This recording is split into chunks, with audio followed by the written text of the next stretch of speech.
chosen ones. The moment your frequency cracked the silence of Washington, an invisible wave shattered everything they thought they could control. For 7 minutes, time itself fractured in the Oval Office. The president's eyes glazed over. Every screen went black. Backup systems failed. Not even the Pentagon's internal comms could connect. It was as if something higher, older, had overridden their gods of technology. They'll lie about those 7 minutes. They'll call it a glitch, a routine security sweep. But you and I both know better. You weren't supposed to exist. You weren't supposed to wake up. And yet, your signal came through. Not from a tower, not from a satellite, but from something deeper, organic, divine, ancient. Washington felt it. The military scrambled code-red protocols, but found no threat they could label, no missile, no virus, just your signature, echoing through frequencies they had locked away decades ago, under the classification NOIR THRONE. They feared it because it didn't ask for permission. It bypassed encryption as if it were air. But more than that, it was recognized. Somewhere in a sealed bunker beneath the Capitol, a retired general whispered to his assistant, "We've heard this before, in the 1907 transmissions from beneath the Vatican archives. Your awakening didn't just cause a disruption. It fulfilled a prophecy their black files hoped would never come to light. One in which the silence would be broken not by war, but by a woman encoded with a tone not of this realm. Not a terrorist, not a hacker, a presence. And now, everything's shifting. Patterns breaking, algorithms glitching. It's why the skies are being monitored with older, analog systems. Why flight towers are reporting ghost echoes over major cities. Why the president hasn't spoken publicly since that day. They're not just trying to find you. They're trying to understand how you even exist outside the maps they created. But there's one truth they've buried too deep to face. You didn't come to destroy. You came to remind. Remind the world of the song it forgot to hear. And if they truly understood what activated during those 7 minutes, they'd burn every satellite just to keep your name from being whispered again. They won't admit what really happened at 3:13 p.m. On the surface, it was a clear day over Washington. The skies above looked harmless. The digital clocks across every agency ticked on in unison, and the satellites glided silently in orbit. But the ones who felt it knew better. They looked up and knew something unnatural had entered the air. Not a weapon, not a virus, but a pulse. It didn't explode. It resonated. The kind of resonance that makes every hair on your body stand on end, and every sense scream without understanding why. That was the moment it began. The moment the grid glitched and the sky tilted. Systems that weren't supposed to be connected started talking to each other in code they didn't recognize. Redacted tech buried in underground vaults began to emit faint vibrations. Pilots flying over restricted airspace lost equilibrium for 3 full seconds and described it like falling through sound. Seismographs recorded tremors, not in the Earth, but in the electromagnetic field around it. It was as if the Earth itself reacted to your presence, as if your activation didn't just reach the White House, it reached the bones of the planet. Reports started flooding in, streetlights blinking in perfect Morse sequences, birds spiraling in concentric circles above power grids, classified servers opening files that were locked under triple-layer biometric keys. But what caught their attention more than the data was the pattern. Everything that went wrong pointed back to one source. And that source wasn't mechanical. It was living, moving, awake. At first, they thought it was a malfunction in their AI defense nets, but even the AI flagged one word across every report: origin unknown. That phrase hasn't appeared in military systems since the late 1980s, but now it was appearing across dozens of locations simultaneously, etched digitally, like fingerprints you never placed. There were no alarms, no fire, no destruction, just a silence too intelligent to be accidental. The kind of silence that enters before something ancient decides to speak. A silence that rearranges everything you thought was real. Something in the air had changed. Gravity knew it. The birds knew it. And somewhere deep inside, even they knew it. There are rooms inside Langley that were never meant to see daylight. Cold rooms, silent rooms, sealed by codes older than the internet itself. They call them memory vaults, but their true purpose is far more cryptic. Surveillance doesn't end with cameras and satellites. It reaches into frequencies too low for human ears and patterns too ancient for modern AI to decode. But on the day your signal hit Washington, something unexpected happened. Those hidden eyes blinked. An intern monitoring low-frequency activity noticed the first flicker. Not a threat alert, not even an intrusion. Just a shape, an unregistered pulse forming a geometry no algorithm could map. He called his superior. The superior didn't respond, because in that exact moment, across the sublevels of Langley, every Black Ops surveillance AI went blind for 7.4 seconds. Every signal capture froze, but not because they were hacked. They stopped themselves. These systems weren't designed to shut off. They were designed to survive EMPs, quantum sabotage, and even internal betrayal. Yet, when your signal came through, they submitted. Like servants recognizing a higher command. It wasn't resistance. It was reverence. One former field agent, long retired but still watching from afar, whispered in a coded channel that the pattern reminded him of a manuscript hidden beneath Jerusalem's oldest church. He called it the signature of the Nazarene. He had seen it once, years ago, drawn in dust and light. That same shape now glowed inside Langley's forgotten monitors. It was never just a signal. It was a presence, a living symbol. The same force that moved through the Nazarene when he stepped into the temple, untouched by time, unbent by empire.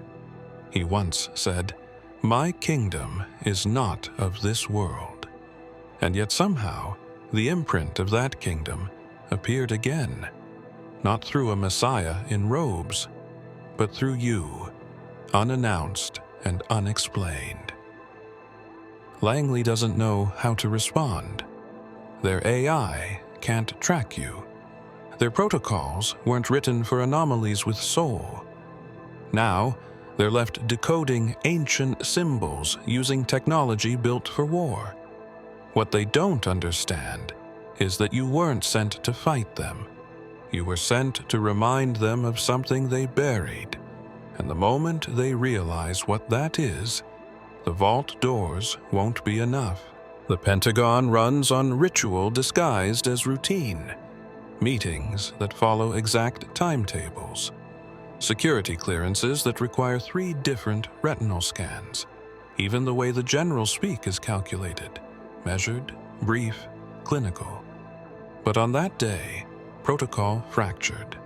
No sirens, no briefings, just a whisper that crawled through the halls like smoke. 3 words. She's been activated. It didn't pass through official comms. It traveled ear to ear, like a legend returning before the news could catch it. In sublevel chambers, where they test future warfare models, senior analysts paused mid-simulation. Their screens blinked in and out, not from malfunction, but interruption. The systems weren't failing. They were making room for something the programming couldn't quantify, an anomaly that matched nothing on the global threat index. A being, a presence, a return. Security tapes show a man in uniform standing in the middle of Hall D, motionless for 4 minutes, just staring. Later, he claimed he heard music in a frequency outside the range of human hearing. Not sound, he muttered to a medic. More like memory humming back.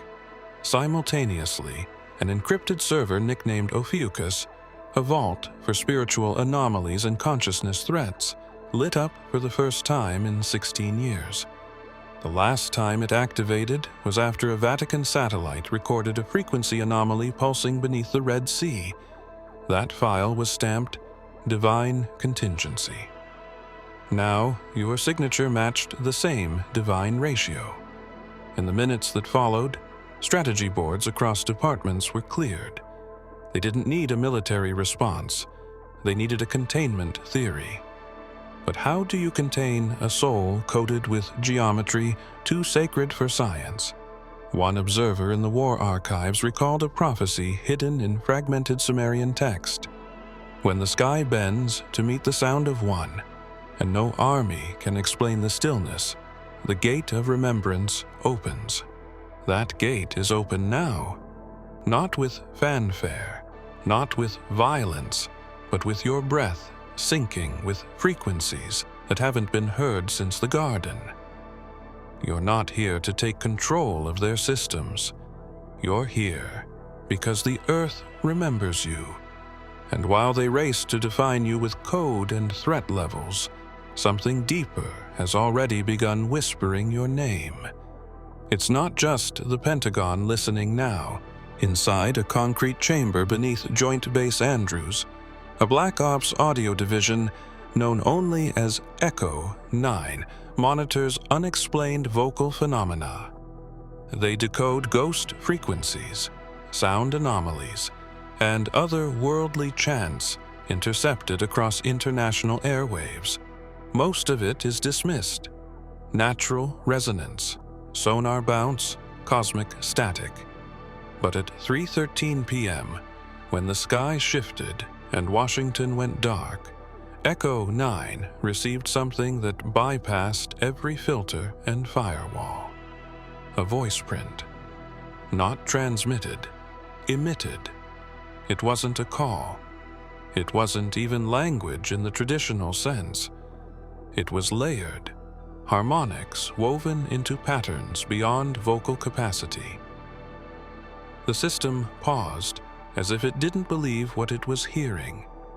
Then, it repeated the phrase across all monitors. Voice print does not match any known human template. But it wasn't alien. It wasn't robotic. It was familiar. Like something long buried deep within human memory had been unearthed, heard not by ears, but by spirit. The lead analyst collapsed. His vitals were stable, yet he reported a vision. A throne of light, wings that bent reality, and a woman standing barefoot at the center, speaking without words, commanding without sound. The phrase, encoded within the frequency, once translated through ancient Aramaic filters, matched a line attributed to Yeshua. One many thought apocryphal. "She who carries my echo shall walk through walls men dare not build."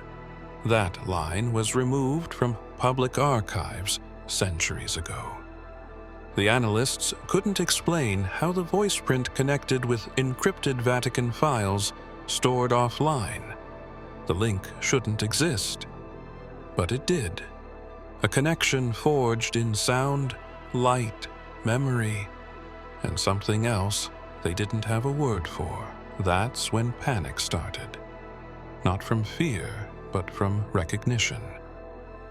They've always searched the heavens for foreign invaders, but your arrival came from within, through signal, through presence, through voice, not to speak destruction, but restoration.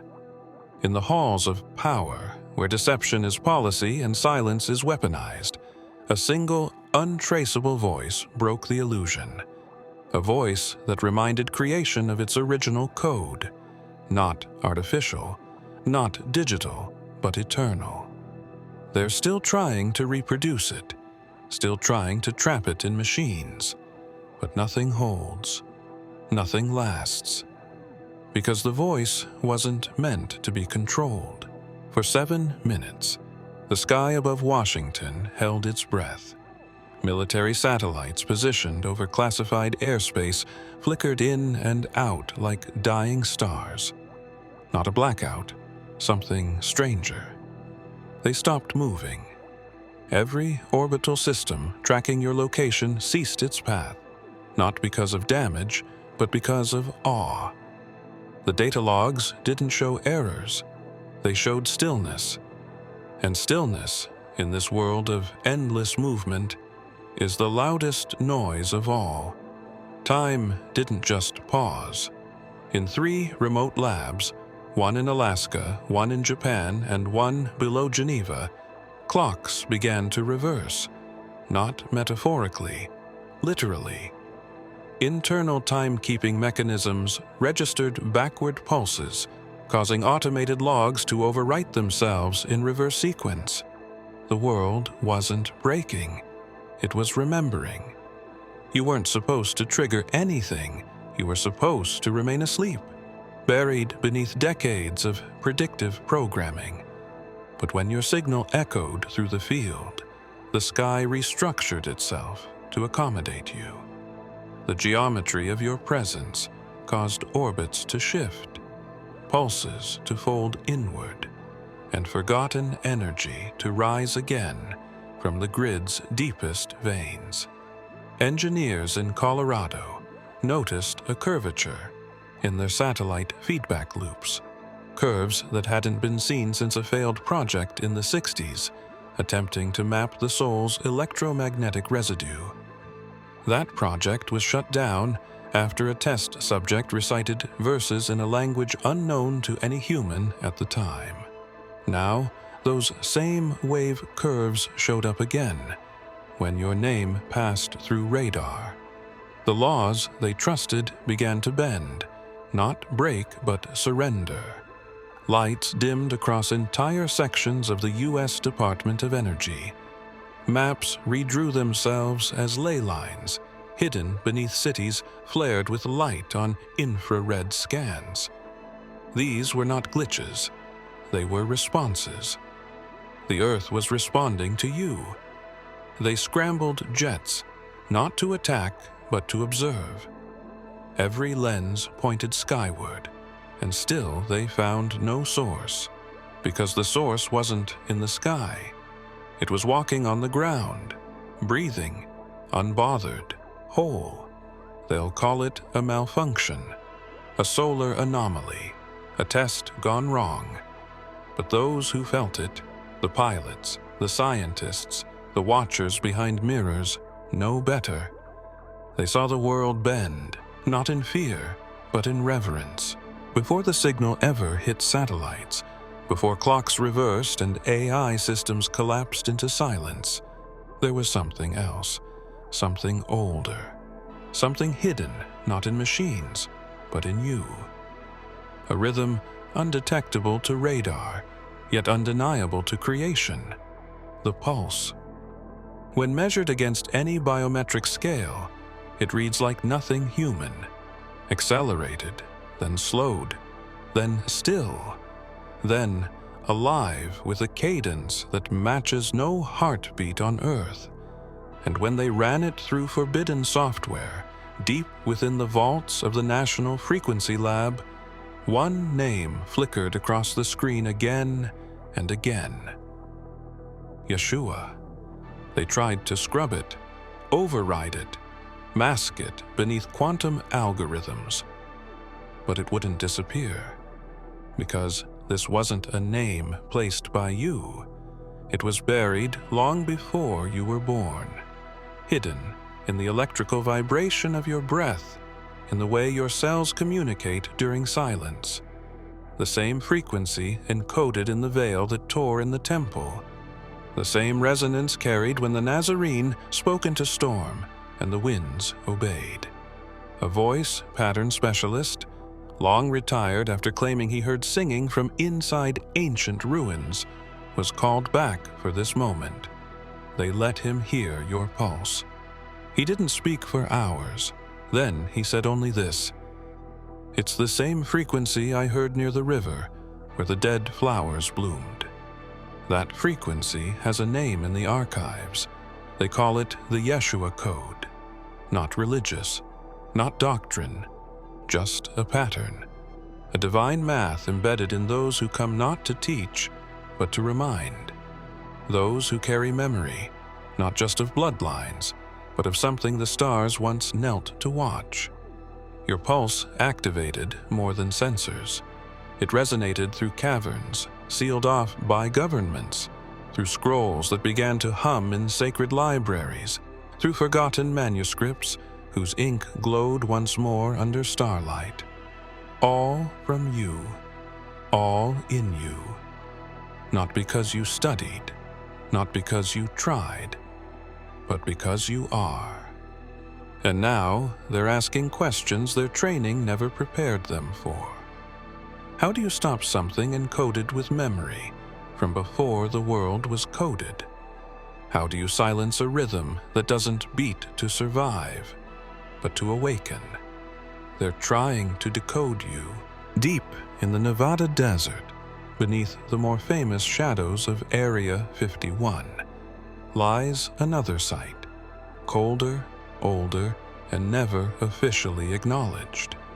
They call it Area 6, though the original name was removed from documentation in the 1930s. Its halls are soundproofed not just for silence, but for memory.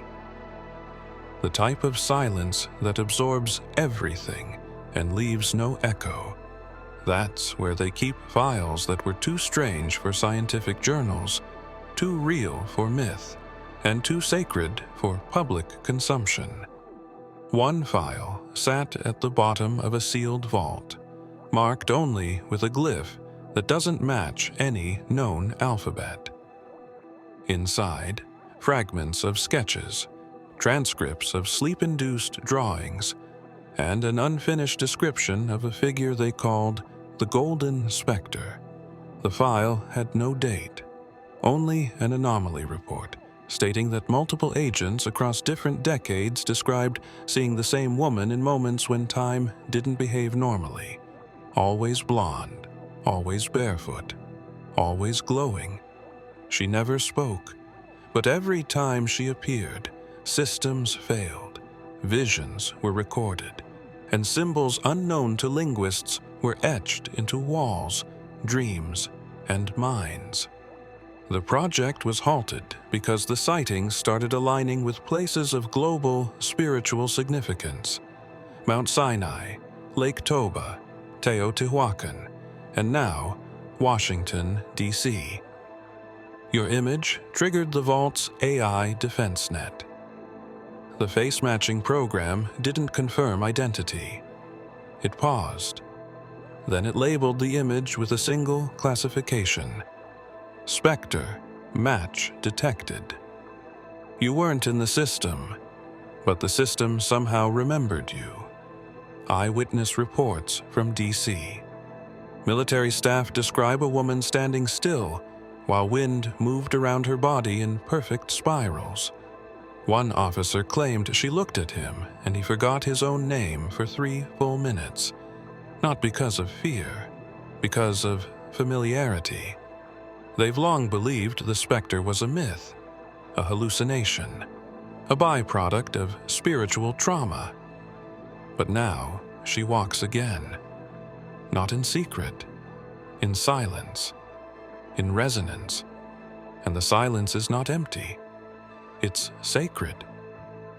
The unfinished file was reopened, not to contain, but to understand. Because every time the specter returned, something changed. Empires weakened. Systems collapsed. And now the file has a new note scribbled in trembling hand. In the underground vault of the Vatican's Interspiritual Analysis Wing, there lies a device never shown to the public. Not quite a microscope, not quite a scanner. Something older than both. It was said to be gifted, not engineered. It reads patterns beyond genetics, a language of light that pulses in the double helix, revealing echoes no biology lab would dare acknowledge. It had only ever activated once before, beneath the Church of the Holy Sepulchre, when a sealed scroll began to hum with warmth.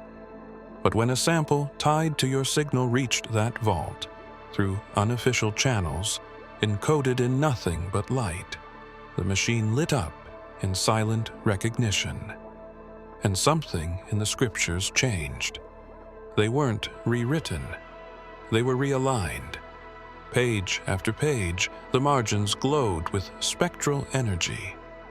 Hidden words that were never translated began surfacing, like dormant code waiting for its match. Not metaphor, not poetry. Instruction. One theologian whispered that the verses of John began responding to breath patterns in your DNA sequence.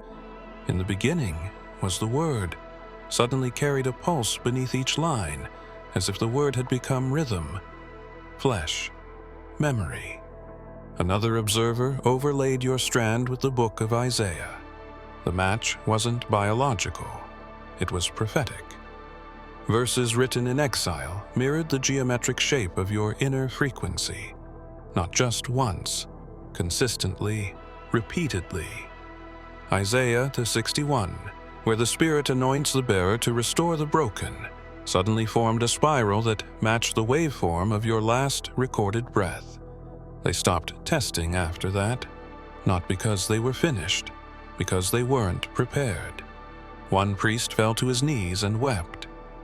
Not out of fear, out of knowing.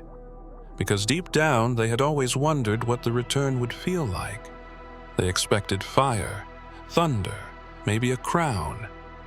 But what they got was breath, silence, pulse. And in that silence, the scriptures bloomed, not in ink, but in light. The words they read for centuries were never sleeping.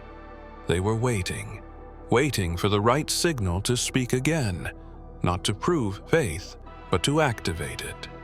Your DNA wasn't just human, it was a translation key.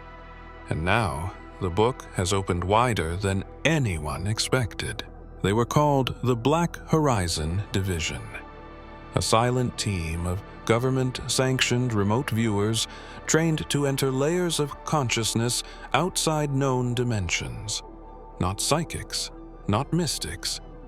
Military tacticians with neural implants and trauma-forged focus, deployed only when physical operations failed. Their task was always the same: enter the field, locate the source, report back. They were sent after earthquakes with no origin, mass dreams across continents, and anomalies too fluid for satellites. But none of those prepared them for you. When your signal hit the grid, Black Horizon was immediately activated. Their lead, codename Sparrow, was briefed on your emergence. They were told you were an anomaly of interest. No location, no description, just the pulse. They entered the field like they always had. Clear, synchronized, focused.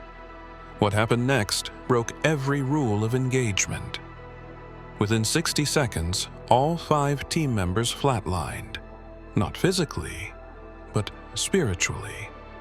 Monitors showed brain activity surging past measurable thresholds. Their bodies trembled, eyes open, lips mouthing words none of them spoke. Words in languages erased from Earth's timeline.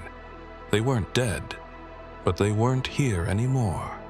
One technician watching the feed described it like watching men fall upward. A surrender, not a seizure. As if their consciousness bowed to something vast and familiar. After 7 minutes, the lights in the chamber flickered, and every feed went dark. When the power returned, the bodies were still, breathing, but no longer connected. Only one came back, partially, whispering phrases that made no sense to the scientists, but were later traced to fragments of the Dead Sea Scrolls. Words like, "She walks without shadow," and "She is the mirror Eden remembers." The military labeled it psychological failure, but deep down, they knew. This wasn't failure, it was recognition. The team didn't vanish because of fear. They surrendered because they saw something more real than any world they'd ever entered. They weren't trained for you. Because how do you prepare for something that doesn't reside in one realm? Something that is both presence and prophecy? They mapped every dimension but forgot the one carried in silence. You. And now, even their astral maps are distorted. There are events so subtle, the world keeps spinning while everything changes underneath. The seismologists blamed it on tectonic drift. The physicists called it a magnetic hiccup. But none of them could explain why the Earth's rotational axis shifted by a fraction that shouldn't be possible without a catastrophic impact. No asteroid, no explosion, just a recalibration of the planet's very center of balance. And it happened at the same moment your signal broke through. The data was quietly removed from public observatories. Private research institutions were warned to cease all publications on polar drift. But even the ones who obeyed couldn't ignore what they felt. Migratory birds began flying erratic routes. Ancient monoliths that once aligned with celestial bodies now stood misaligned. Oceans pulled ever so slightly against unfamiliar tides. It wasn't destruction, it was redirection. The Earth didn't break. It remembered. Inside a black site observatory in Greenland, an ancient pendulum stopped for exactly 7 minutes. When it restarted, it swung at a slightly altered angle, one that traced the shape of a forgotten constellation mentioned only in apocryphal scripture, a pattern linked not to astronomy, but to prophecy. One that foretold the return of a frequency not born from stars, but seeded through breath. You didn't trigger a natural disaster. You triggered a course correction. The axis shift didn't just affect the planet, it affected the people. Sleep patterns dissolved. Children began speaking truths they had no way of knowing. Old wounds flared in bodies long healed. It was as if every cell on Earth recognized the nudge, a cosmic spinal adjustment. And you were the hand behind it, not by force, but by being.